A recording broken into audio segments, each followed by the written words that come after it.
Hello दोस्तों, एक बार फिर से आप सबका बहुत बहुत स्वागत है हमारे यूट्यूब चैनल लाइफ सीखुंदे में। जी हाँ दोस्तों, बताना चाहूंगा अगर आपने अभी तक हमारा चैनल सब्सक्राइब नहीं किया तो जल्द से लाल बटन को दबाकर चैनल को सब्सक्राइब कर दें, बेल आइकन को प्रेस करना ना भूलें ताकि हम आप तक पहुंचा सके अपनी वीडियो सबसे पहले और आप सुन पाए एक से एक बेहतर स्टोरी।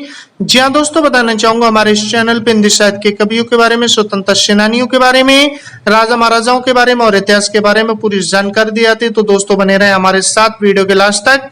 जी हाँ दोस्तों, आज मैं आपको इस वीडियो में बताने वाला हूं भारत के 13वें राष्ट्रपति यानी प्रणब मुखर्जी के बारे में।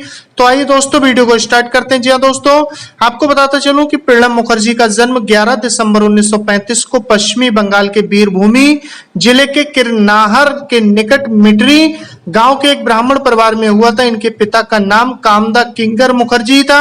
इनके पिता एक स्वतंत्रता सेनानी थे जिन्होंने 10 वर्ष से अधिक जेल की सजा भी काटी थी। वे पश्चिमी बंगाल की विधान परिषद में 1952 से 1964 तक सदस्य रहे और वीरभूमि जिला कांग्रेस कमेटी के सदस्य भी रह चुके थे। इनकी माता का नाम राजलक्ष्मी मुखर्जी था। जी हाँ दोस्तों, इसी के साथ बताना चाहूंगा दोस्तों शिक्षा। तो दोस्तों इन्होंने वीरभूमि के सूर्य विद्यासागर कॉलेज से शिक्षा ग्रहण की।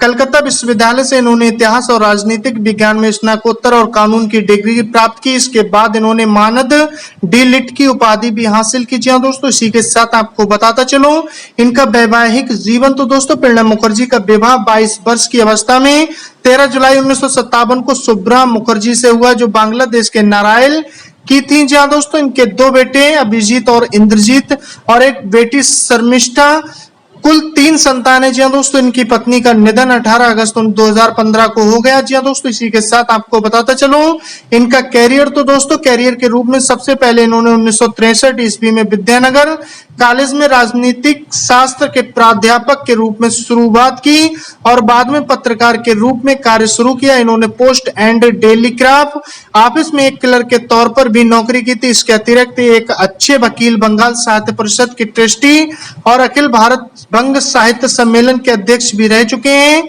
जी हाँ दोस्तों, आइए आपको इसी के साथ बताता चलूं इनका राजनीतिक कैरियर। तो दोस्तों इन्होंने अपने राजनीतिक कैरियर की शुरुआत 1969 ईस्वी में कांग्रेस की ओर से राज्यसभा सदस्य के रूप में की।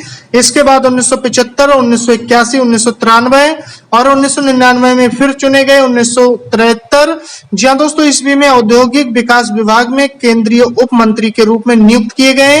1997 ईस्वी में इन्हें सर्वश्रेष्ठ सांसद चुना गया। 2004 में इन्होंने पहली बार लोकसभा की जंगीपुर पश्चिमी बंगाल सीट से चुनाव लड़ा और जीत हासिल की। जी हाँ दोस्तों, इसी के साथ आर्थिक पद। तो दोस्तों आपको बताना चाहूंगा कि इंदिरा गांधी की सरकार में 15 जनवरी 1982 से 31 दिसंबर 1984 तक वित्त मंत्री के पद पर कार्य किया। जी हाँ दोस्तों, इसी के साथ आपको बताता चलूं कि पीवी नरसिम्हा राव सरकार में 24 जून 1991 से 15 मई 1996 तक योजना आयोग के उपाध्यक्ष रहे। जी हाँ दोस्तों, इसी के साथ आपको बताता चलूं कि पीवी नरसिम्हा राव सरकार में 10 फरवरी 1995 से 16 मई 1996 तक भारत के विदेश मंत्री रहे।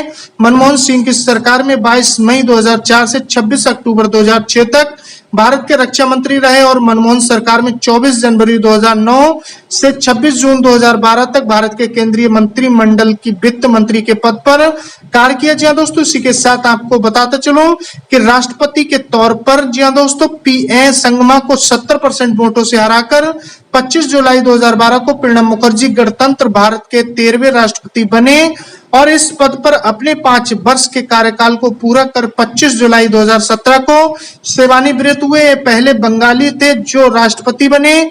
जी हाँ दोस्तों, इसी के साथ आपको बताता चलूं कि सम्मान व पुरस्कार।